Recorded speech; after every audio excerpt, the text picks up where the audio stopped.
Welcome to HSBC Build and Grow, a series that focuses on managing finance for business continuity. As financials takes center stage in business continuity conversations, your story together with HSBC is proud to present this series, featuring some of the finest minds in the ecosystem to help businesses leverage the financial ingenuity, perspective, and insights from these experts to power their own journey, their own continuity. Nikhil, very excited to be talking to you. Tell us what is happening at Zolo Stay, especially with this pandemic as a context. The world is severely affected, and I want to understand what's happening at your end in your startup. To begin with, I would say we are also not an exception, that we're not impacted. It's not true. But our impact is significantly lesser than a lot of other industries. Prima facie, due to two reasons. One, living is not discretion. Like you got to live somewhere. And if you decide to live at a place like Bangalore, then Zolo becomes a very obvious choice, especially in times like this. This is where the second point comes.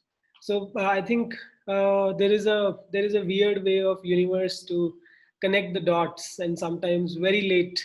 So I'm not sure if you're aware. I was a doctor before. Um, Oh, yeah, so I practiced medicine for almost 5 years. Was studied from AIMS New Delhi, and people used to always wonder that how will this medicine ever help you? And when this pandemic hit, that really came in handy. We were always ahead of the curve in terms of keeping safety and hygiene. So it gave us an edge over everybody else in terms of people wanting to stay with us. In fact, even the people who've gone back home are constantly in touch with us, saying that, look, the day my company calls me back, I'm coming, keep my room sort of safe. So it turns out that co-living as a business, at some level, is pandemic proof. If not proof, pandemic resistant for sure. yeah, yeah. Now that I know that you're a doctor and studied from AIMS, I'm very curious to understand how come from being a doctor to being an entrepreneur who started Zolo. It's a long journey, but yeah, I'll try to give it a shot, keeping time in mind. Because I understand that AIMS में AIMS में जाना is very difficult, right? Because there are very limited seats to in AIMS. There Yeah, are yeah, only 50 seats. yeah. So I think for me, difficult and easy, this word has a very different meaning. What is difficult to me is something I don't enjoy, and what is easy to me is something I enjoy. So going to AIMS was actually very easy. Uh, because I enjoyed my studies before there, and it's statistically like unlikely, but it was easy because I loved doing what I was doing. Practicing medicine is statistically very easy because once you get a degree, you can't be fired unless you cut the wrong leg. Practicing medicine statistically or in a manner of speaking easy, but it was very difficult for me, primarily because I wasn't enjoying that. So everybody is cut out of a certain cloth. Uh, and sometimes in our country, especially I belong to pre-internet era, a very small town. The town population is 1 lakh people, so no exposure. So I mean, doctor, engineer, beta, or kya banega? These are the only things that somebody will become, right? And that's how both my parents are doctors, so doctors being a little natural gravitation. Even though my mother warned me that you will not be able to continue it, not because you're not probably smart or whatever, the persona doesn't match as a doctor. But I still decided to go ahead because of lack of understanding. I used to think engineers only made roads. Uh, नहीं सड़कें नहीं बना हुआ है so anyway, that's jokes apart. So that's how journey began. Then started the process of elimination. That if not this, then what? So did a lot of other things in the middle. I used to trade a lot. In fact, I paid a lot of my ISB fee through my trading profits. I did CFA level 1 to LIFA level 3, got charters in finance. Uh, After a while, realized nope, not really going in there. Then sort of got tired by figuring it outside the ecosystem. Decided to come inside ecosystem by doing an MBA from ISB. There fell in love with consulting prima facie from outside. uh, the prima facie from outside has its meaning because the principle of consulting were beautiful, like structured approach, MECE framework. When I got in, it felt that okay, what do we say and what we do are slightly different. Then moved on to another organization. I think then fundamentally just got into a dilemma at some point of time. I always felt that I can do more. Mm. I can do more. And that was creating some problem in peace. I tried to generally, I love staying peaceful in life. That was creating problem in peace. And there are two reasons when you feel that you can do more. Either you're delusional or you actually can do more, right? So I had to figure out which side do I belong to. I mean, half of my employees I talk to, they are delusional about, oh, I can do 10x more. I'm like, dude, you're not even doing this much right. so, so either I belong to that category, and that's why nobody is giving me bigger opportunity, or it's true. Now, that how do you validate this piece? This was a very very big conundrum. That what is how do I go about? Then it just struck me that look, the world is fair. If I believe that organizations are not giving me great chance, why don't I go take my own chances? If I fail, brilliant, bravo, it's proven. We know what was the reality. Everybody's happy. If I succeed, then also I'm happy. I'm peaceful. So at the end of the road for me at entrepreneurship, it was it was a clear piece that whether it leads to success or it leads to failure. In both cases, I'll have some understanding of who I am and what am I feeling is correct or not so much. So that's how entrepreneurship came. And then Zolo is technically our fifth venture. Uh, Wow. I mean, small included, but if small not included, then third venture. So started with health as an obvious extension of what I knew being doctor and in IT companies before. Then sort of that worked, but we just couldn't get peace with or alignment with the ethics of a broader industry and the way healthcare in India works. So we decided to sort of not be part of that. I'm a, I mean, you can call it superstitious, or I'm a God-fearing man. So, so I decided, and as a group, or actually we all are more or less in that cadre, Akhil, Sneha, and me, that we decided that no, this money is something that we don't want. Then we went to education. That tanked. We couldn't even find a product market fit for India. Something we created was only relevant in US and Middle East. Uh, we didn't get any funding offers in India to continue. We got someone in Silicon Valley, but I didn't want to go to Valley at that point of time. So we decided to sort of take a hard call and shut that piece down. And pivot the team to Zolo. And there was some small in between stints, not worth talking. Then we pivoted the team to Zolo. And till then, we had learned what not to do. I mean, we still don't know. If you ask me, Nikki, what's the secret to great success? I still don't know. But I know lots of what not to do.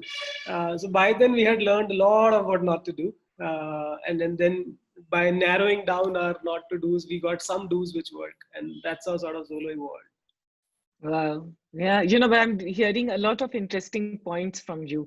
One is that, what you have emphasized in life is to have peace and find things that give peace, give joy. And till you find that, it's okay to keep figuring it out, to keep navigating, rather than just getting stuck to something and doing it for the sake of doing it. And second thing is that, if you do something, then it's the ethics, the value, the purpose is more important, because that again ties back to having peace, and that's what you've anchored on. So yeah, and now that makes it even more interesting that with Zolo, that you've stuck with Zolo, you're building Zolo, you're growing Zolo.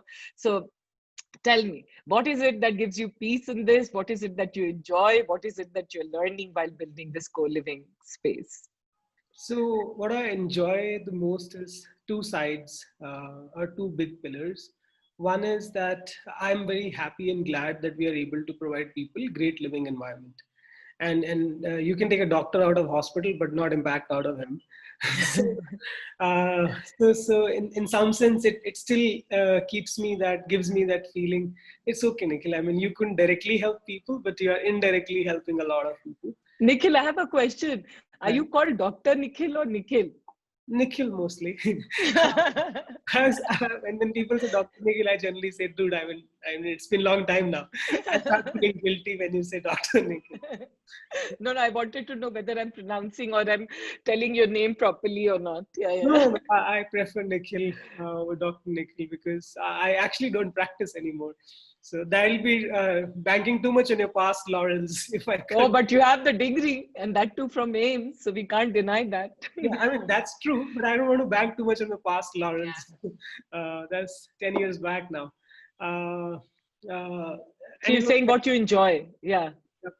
so one is the impact piece. So that I really enjoy because we are making a lot of lives better. Uh, I mean, one can say that there are some people who still complain about it, but that's okay. I mean, if you serve 100, few will always be upset, but the rest 95. So we have the highest NPS in the industry, Wow. and even in pandemic times, we are like rocking it. Our NPS hasn't taken a dip. So I'm glad that there is an impact that we are bettering people's lives. So that's one piece that I enjoy as a construct. Second piece that I really enjoy is the learning the art of organization building, because the organization is a very tricky and a beautiful piece.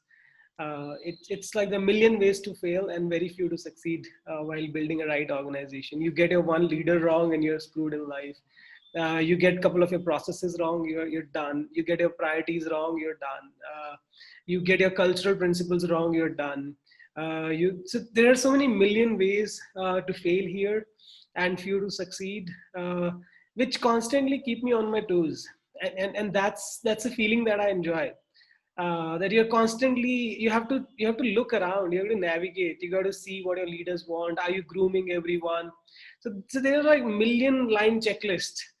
Is the grooming happening properly? Are their dreams and desires allocated right? Are they getting the right recognition? Are my leaders further doing this with other people? Is the organization process oriented? Is the organization thoughtful? Is the organization caring, empathetic? Are you building the right brand? And there are like so many questions that it's not. Yeah. We can. I mean, what I'm saying. You exactly know what I'm saying. So you can keep writing down these questions, and the questions don't end. It's an infinite loop. Yeah, it's an infinite loop, and that's the fun piece, because I can't see an end to it. Yeah. And that's the fun piece, because I could I when somebody used to ask me in medicine ki problem kya hai tumhe, I used to be like, dude, I can chart out my path. I'll be resident, then senior resident, then assistant, then professor, and then you know what happens, which is grave. So I can just literally chart out my path. Here, I cannot for the life of me see 2 to 3 years beyond. I can see very Yeah. broad pictures, like how this organization or this sort of industry will evolve. But there are just too many questions to answer, and that's beautiful. So these are the two pieces that I really enjoy about building Zolo. Wow. Wow. Tell me, Nikhil, and then you'll be the best person to answer this. How do you see co-living space and more so with this pandemic now, right? Like there's so many shifts happening, so many changes happening. Like for example, I've been hearing two points of view when it comes to mobility, right? Like people are saying, oh, now shared mobility is not that attractive, and some are saying that nahi abhi shared mobility rise hoga. मतलब हर चीज के लिए दो points of view हैं. And co-living space के लिए, what are some of the questions you are seeing? What are some of the things uh, you see will change or will not change? So as an industry, erstwhile PG and hostel market and the new age co-living, erstwhile PG and hostel market is going to take a strong hit. Hmm. But it will lead to the more and more emergence of the new age co-living. Huh. The erstwhile PG and hostel market was built on the premise of low quality service. वो सस्ता माल सस्ते में खरीदो. So that was the, Huh. in some sense, in a very crude sense. New age co-living is I'll give you a high quality stuff, but I'm slightly more expensive, like just a tad, Yeah. 5-10% more expensive, 15%. So and at in the previous times, the trade-off seemed almost equal. That should I spend $1,000 a month more? I mean, imagine $1,000 a month more on your life, or should I live in a dingy, bad place? And a lot of people were actually happy with the trade-off that I'll save 1,000 and I'll live like whatever conditions that I live like. So in that bit, I think now what we are seeing is that people have become very, very conscious about the place to live. Yeah. And for us, we are really not a shared economy. We are always personalized living. So Zolo Okay. always had single rooms, double rooms. You can change double to single, single to double. I mean, the construct, the furniture, everything was laid out in such a fashion that we can move 2 to 1, 1 to 2, 1 to 2, like in any at a click of a button. Technically, you can just book your room that way. So for us, it's not necessary that people have to share. Yeah. Like Okay. shared mobility, people have to share because I can't have one car for one person in one day or one month. Yeah. For us, you can have your own private room and never share anything. You can. So we have started lunch services. If you don't want to go to even open areas to have food or something, you can tiffin services. You can, sorry, not lunch. So you can have tiffins delivered to your room, and you very well can actually maintain social distancing at Zolo more than you can maintain anywhere else in the world. Because you don't have to cook, so you don't have to go buy veggies, so no exposure to market. You don't have to worry about your repairs, maintenance, so nobody is coming. You don't have to like get exposed. You can, if you really want to, you can stay in the room for 3 months and no, don't worry about it. So for us, in fact, in my vision statement, we are not shared living. Sharing is a very, very small one of the parts of personalization. We are about personalized living. And as we are moving towards other segments, so pandemic has pushed us to open other segments like family. So we Yeah. talk about family as such couples, I would say young couples. So we are launching young couples very soon. We are launching luxury brand extensions. So what we're realizing is that the people's willingness to pay for a good living is much higher. So that's why Zolo is going more luxury, where a lot of other brands are actually coming down on the scale. No, but very interesting. So so I help us understand. There is this serviced apartments concept, right? Like, in fact, I have one next to my house only. Serviced apartments where people come and stay for a longer duration. Then there are places like Oyo, which is, which has a certain bracket, a certain payment that you have to make to stay in Oyo, and then there are hotels, and then there are hostels. अगर ये सारे, if you have to say in the map of all these things, where will Zolo stand? Then what would you say? There would be some overlaps, na, in some moment. Yeah, yes, yes. There are some overlaps between Zolo and sort of a service apartment customers. But between hotels and Zolo, there is very limited overlap because our customers generally have a long-term view to life. Yeah. So they have average stay of almost a year, which 1 year, like generally you will say service apartments are also for months, like 1 month, 2 months. But Yeah. we also have a lot of customers who come and stay for a month, 2 months, and then leave. So there is an overlap for the service apartment category, but not so much for hotels. Like very rarely someone books a hotel for a year. For with Airbnb, you will have an overlap, no? Again, limited because Airbnb also long-term user in Airbnb fairly limited as per as data Okay. that we know. The most people, even in their longer trips, are around 15 days, 18 days, 20 days, 30 days is fairly long time on an Airbnb. Hmm. On a single Airbnb, like people might go on a 30-day vacation using Airbnb and might use 5 in that. Yeah. But on a single Airbnb, 30 days is a fairly long time. So but for us on a single particular unit, a year is sort of an average. Ah. So we are basically about living. So if you want to draw a closest simile and even a natural extension, we'll be basically creating integrated living spaces, integrated townships. Ah, Uh, okay, so, got it. so we are closer in that spectrum, and that will be a next phase of evolution, which should come soon in next couple of quarters. We've been working on it for some time, and we just want to get it right. So, and given the pandemic noise that we sort of couldn't focus for last 3 to 6 months, but in a couple of quarters, you will see that we will be creating beautiful living products for integrated townships. Wow, wow, that's a big and very purposeful vision. Yeah, yeah. What's the what's the metrics, if I may ask, in your business? What are some of the metrics, key metrics that you track and you say, okay, the business is healthy and it's doing very well? So for me, the two metrics that I track is growth rate and profitability. Uh, Huh. we are very contribution margin oriented mindset. Not to say we've never lost sight on the goal and we've never had times where we were sort of not positive. But for the most part in life, if you draw a pie chart, like 80% of the times in our entire journey of Zolo, we were always contribution margin positive and a decent positive. We've also had our slips where we also got carried away कि छोड़ यार इसको revenue बढ़ाते हैं PMA बढ़ाते हैं ये बढ़ाते हैं. So we've also had those times where we also sort of got carried away by the noise in the market, but fundamentally I just believe in the long run. I personally don't have very strong sort of feelings towards short run at all. So so we've always kept that piece in mind that we're going to build a profitable business, we're going to build an aggressively a large business, aggressively growing business, and we're going to build a business which is very thoughtful, and thoughtful not just for customers, thoughtful for the employees, thoughtful for the stakeholders. In fact, one of the duties we got done by investors, an investor came back and said, "ये तुमने suppliers को पैसे खिलाए हुए हैं क्या? How is your duty so clean on supply side and vendor side?" And I'm like, dude, no, no. Okay, I mean, you did an anonymous duty. मतलब मैं क्या पैसे खिलाऊं? I didn't even know that you guys are doing it.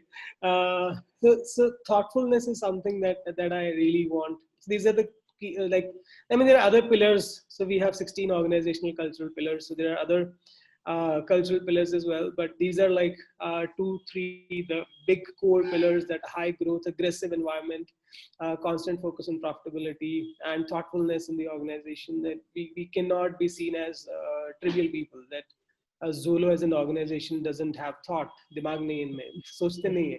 दिमाग तो बहुत होगा ना, इतने साल पढ़े हो, दिमाग तो बहुत ज्यादा होगा. I mean, I'm not talking about that brains. I know. I'm talking more about observation. I know. Listening to people. That Empathy. Yeah. That part of the brain. I mean, analytical brain is easy to hire, easy to develop, easy to nurture. Yeah. And it's cheap. You get a 6 lakh, 10 lakh guy worth IIT fresh graduate. He is great at analytics, but what he lacks is ability to see the world for what it is, not project himself on the world, empathize. And that's what I want to ensure, that Zolo is seen as a thoughtful organization. Wow. You know, yesterday I was talking to Mr. Tata. We did a live with him, and one of the key things, there were so many things, but one of the key things that I remember from there is that, you know, as a leader, and especially when the times are tough, it is so important to have compassion, to have empathy, and to, you know, have values, like because they stand the test of time in the long run. And it might be hard, but standing for values, standing with people, is so important. And that's what I'm hearing from you, to be thoughtful. It's an open secret, Shraddha. If you listen to Jeff Bezos, that's the same thing he will say. If you listen to all great men, Mr. Tata, all great people. I'm not there yet, so I just listen to the videos. but, uh, but all great people, if you listen to them closely, it's an open secret that life is about values. Yeah. But Nikhil, the thing is that, you know, it's very encouraging to hear from you, because the point is that we all know it. There's some things like we all know it, but very few leaders and very few entrepreneurs, when it comes to implementing it, do it. right? And especially we are having this conversation when we are facing one of the toughest times, right? Like we all as businesses, as entrepreneurs, as people are facing. And what I'm hearing you talk at this time is being thoughtful, because right now being thoughtful is very hard, because right now it's also about surviving, it's about navigating, it's about taking very, very hard calls. And at that moment when you're taking hard calls, being thoughtful, and that's what you're saying, right? That's what you want to be remembered for. Yep. So like we did not do any pay cuts yet. Uh, Wow. we tried to sort of go.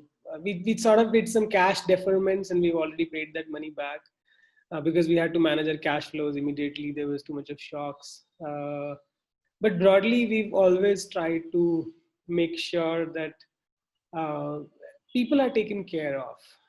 In Yeah. fact, our blue collar staff, we pay them PF, ESI, everything. We don't do outsourcing, and where we don't know how are they being treated. So we keep them on our rolls. So a lot of people have Wow. advised me that, dude, keeping so much of staff on rolls can lead you to industrial relation troubles and labor department troubles and all. And I'm like, dude, what does not lead to trouble? Always a risk.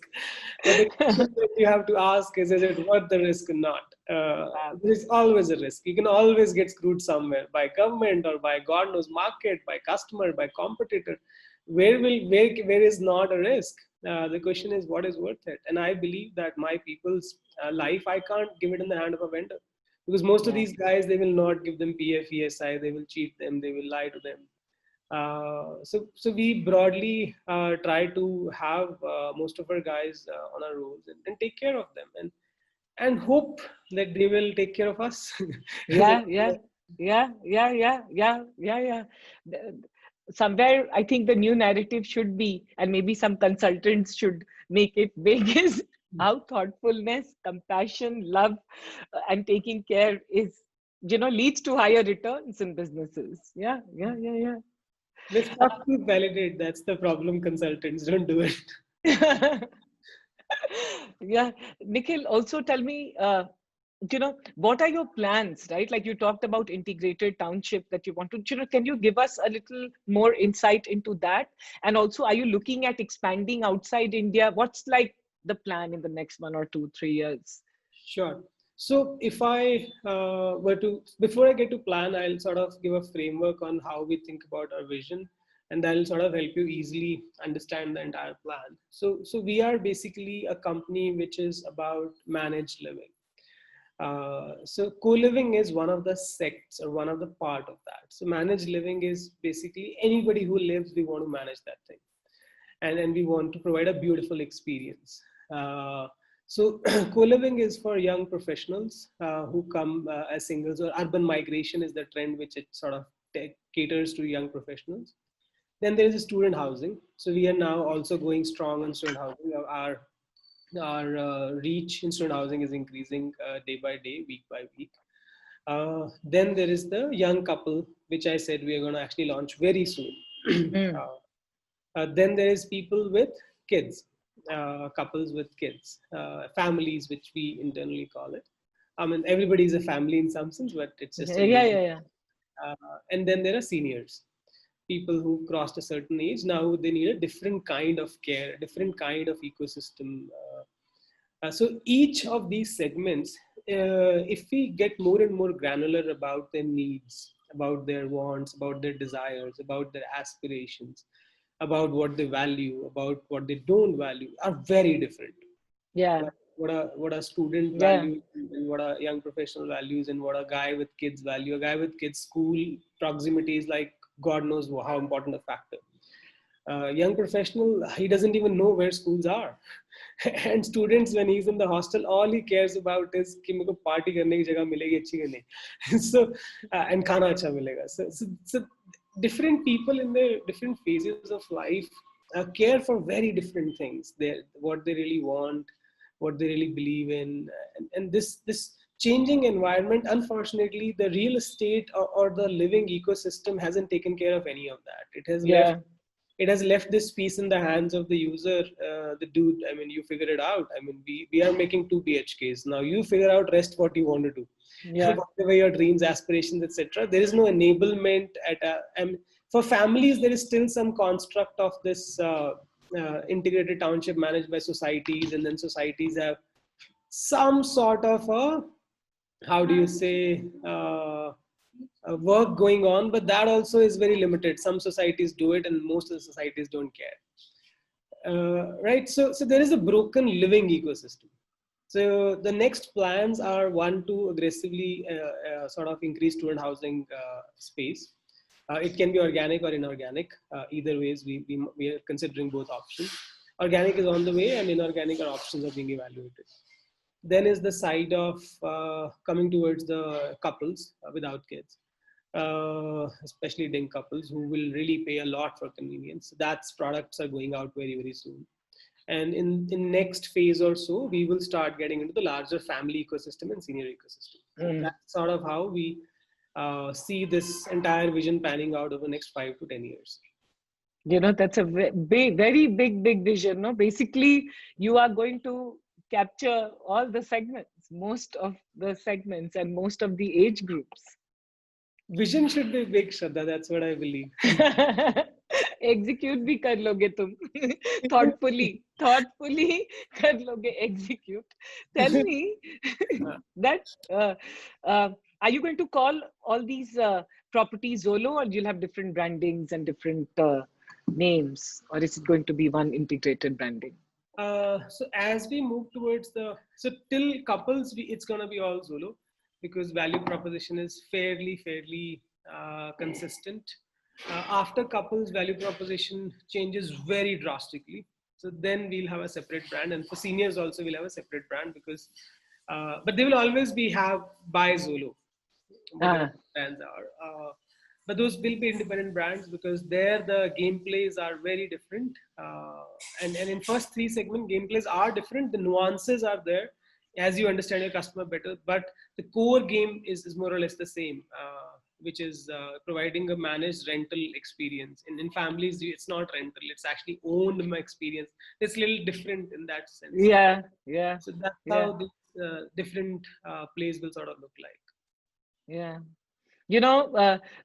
And I can be completely wrong, मगर कहते हैं कि the space that you are in, उसमें margins कम है. Tell me, are the margins less, or is it? True that. So, look, I mean, एक हिंदी में बहुत प्यारी कहावत है कि कबूतर की आंखें बंद करने से बिल्ली नहीं चली जाती. So me just believing कि नहीं बहुत margin है. I mean, margins come here for us to sort of compare ourselves with like very aggressive margin companies.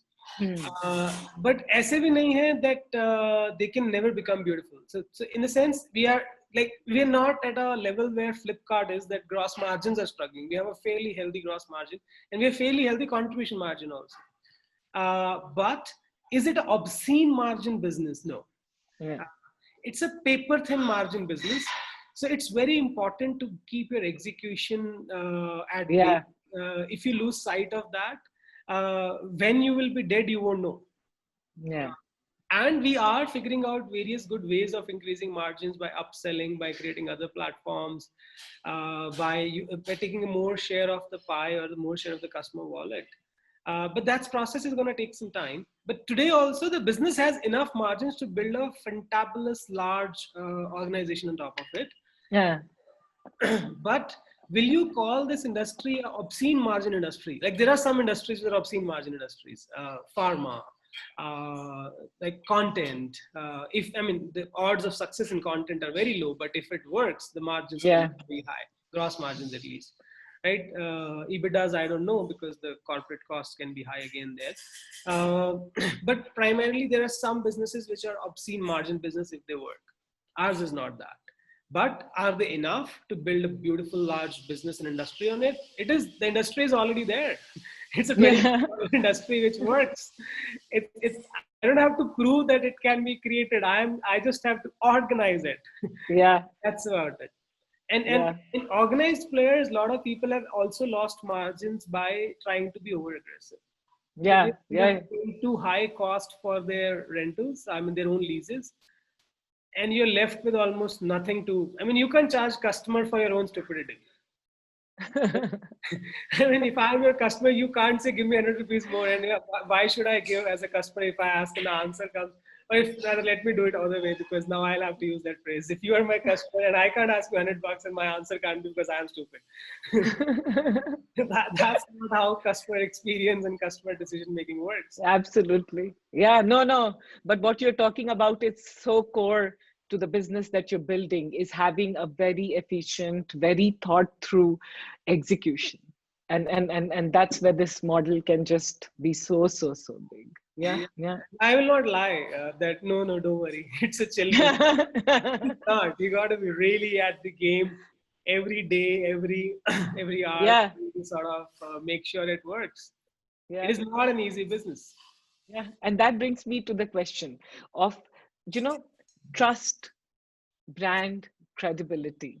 It's so important in every business, but more so in your business because uh, I will come to a Zolo when I know, because we've all been part of this ecosystem, and some of the brands I think lost that, and it makes it very difficult because that it just spreads like wildfire when you lose that credibility or that trust. And sometimes you pay even more when you know that this is a credible place.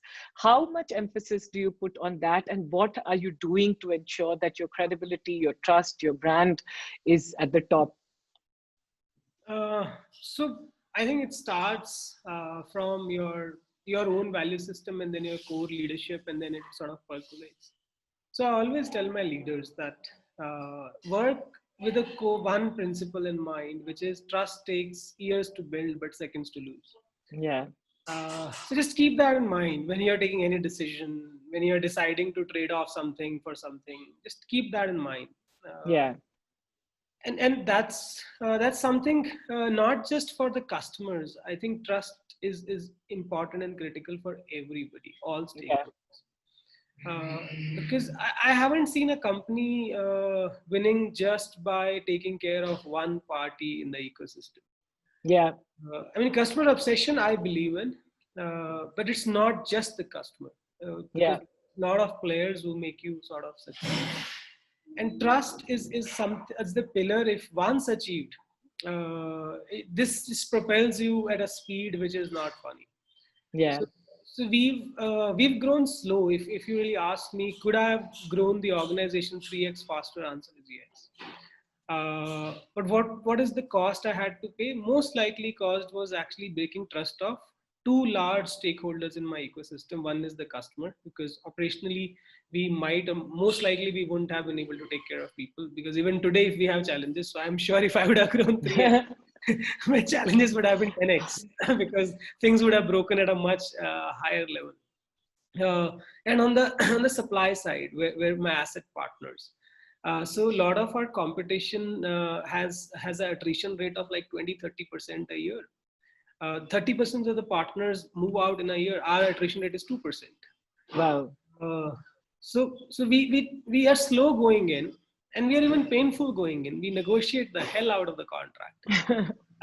But once we are there, then we stay, because Yeah, we thought about it that look, I'm going in for next 10 years. I can't just go and say sign something and we'll see what happens. yeah, So there is a cost to building trust. So nothing comes for free, and as an organization, we are comfortable paying that. I think everybody says that I want to build a brand, I want to build a trust, etc. But the cost is what a lot of people are not willing to pay. As yeah, an organization, in last 5 years, we've paid that substantially. Like in a large market like co-living, the market leader is sitting at 50,000 beds. It's a joke. I mean, we could have done 5 lakhs by now, or I don't know. God knows how much we could have done. But the idea is to not just build uh, yeah, scale or build revenue or build this. You can't compromise on few things, and trust is one of them. yeah. Wow. Yeah. No, and Nikhil, I agree. Trust takes time. Trust is like a baby. It has to be nurtured every day. Yeah. Yeah. Okay, so you are in Money Matters. I want to ask you, what has money meant to you personally? Personally, money means very little to me. as a strategic asset, I value this, and I love this asset. Uh, but for my own sake, money has a very, very limited value, because what I love in this world is cheap. I love books, very cheap, I can see that behind you. and that's just like 1/5, 1/20th, 1/30th of my total stock. Rest is in my iBooks and my Kindle. Uh, Yeah. uh, I'm a voracious reader, uh, because I believe that fools learn from their own experience, wise people learn from others. So I read. I like to read a lot and learn from others' experience, because I have only one life. I can't make all the mistakes in the world. It's not possible. So that's cheap. I enjoy beautiful relationships. That's free. I enjoy problem solving. People pay you for that. uh, so more or less, money to me personally has very limited value. I mean, I start getting headache if I have to buy something on the internet, or in the market itself. Uh, but as a strategic asset, now coming to the point of what money really means, as a strategic asset, it's one of the three core things that creates everything. So as an organization, these are three things you got: is people, capital, and vision. Yeah. You get anyone wrong, and then that's the core pillar on which everything is standing.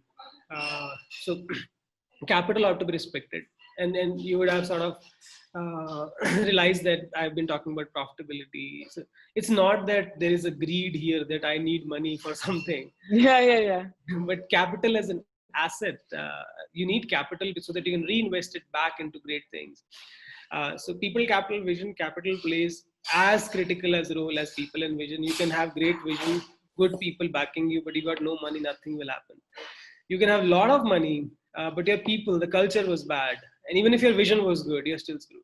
And we have example of one or two companies that we have alluded to in this interview as well. which must not be named, we've not named because it's fair.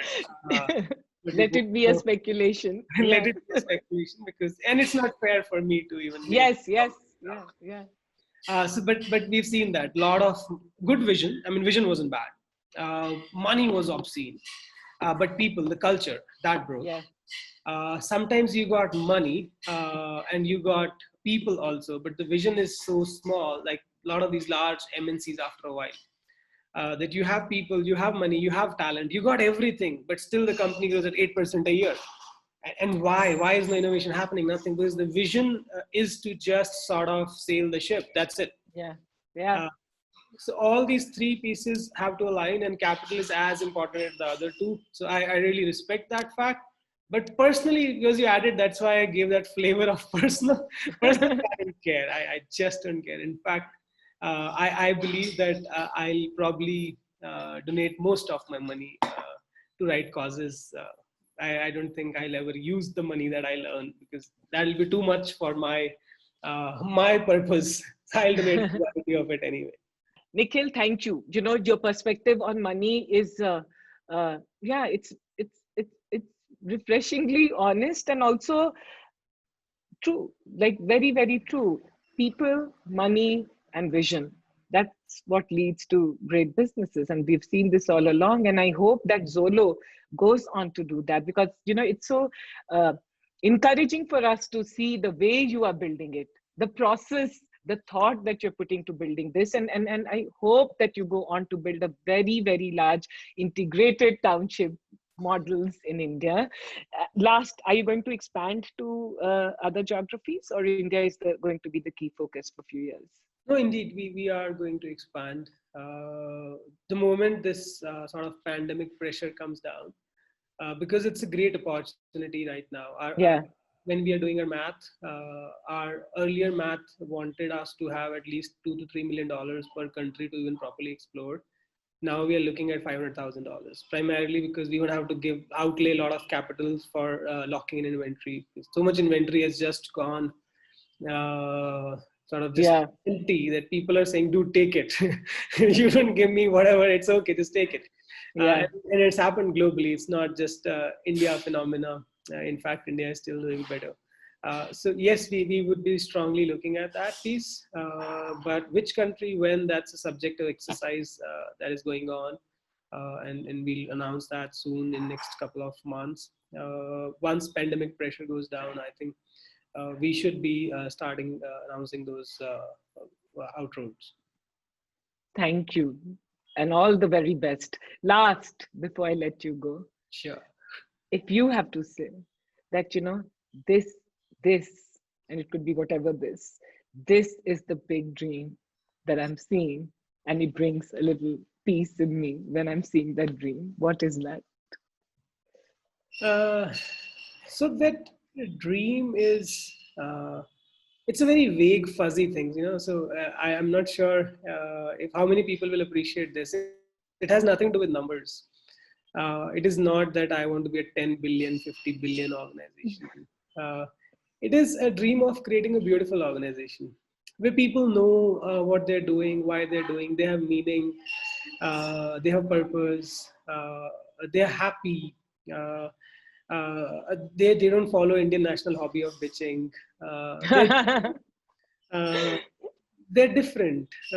They enjoy their life and they work hard. I'm not talking enjoyment of Yeah. that. I'm not trying to build a culture where every 5 p.m. there is party and people are drunk. I'm saying they work hard. They work hard, but they enjoy that piece. And everyone collaborates with everyone, and then when you walk around, you can feel the vibe. They want to come to this place. Yeah. So it's a very qualitative vision. Uh, I would say halfway there, or probably 30% there. I mean, very far away from what I just described, Zolo's current environment. But we will get there because the signs are directionally very positive. We will get there. We're improving like there's no tomorrow. Every day our vibe is changing. We're getting better and better at it. The way we communicate, the way we articulate our vision, the way we set expectations, the way we drive projects and initiatives. So it's improving. So that's the vision. It's very fuzzy. It's not. It's not. But it's very beautiful. It's very beautiful, and it's very encouraging. It feels nice to listen to this fuzzy but very beautiful and very powerful vision that you have and the dream. Yeah. All the very best. Go and make it happen. And so that we can write a book which and have a very powerful, beautiful story from India. All the very best. Thank you. It was a pleasure having a chat with you. Yeah, same here. Loved it actually. Thank you. Thanks.